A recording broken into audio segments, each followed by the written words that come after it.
How to disable Chrome lock extension without reset Windows. Hi everyone, it's Sophia to assist you today without any delay. Let's jump right in. First, open Chrome, add your password, then simply click on three dots located on top right corner of your screen. Scroll all the way down till you find extensions. You'll find extension below, tab groups and above delete browsing data.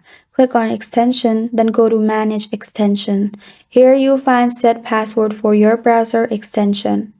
Click on remove and then again click on remove. After that, simply delete the tab and then open Google again. As you can see, there is no lock in here. And that's how you disable Chrome lock extension without reset Windows. Thank you for joining me today. If this video helped you out, please leave a like and subscribe for more. Got a question or want to suggest a topic? Comment below. I'm Sophia signing off until next time.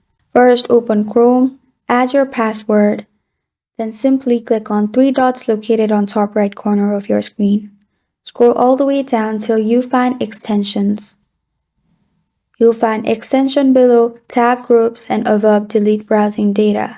Click on extension, then go to manage extension. Here you'll find set password for your browser extension. Click on remove and then again click on remove. After that, simply delete the tab and then open Google again. As you can see, there is no lock in here. And that's how you disable Chrome lock extension without reset Windows. Thank you for joining me today. If this video helped you out, please leave a like and subscribe for more. Got a question or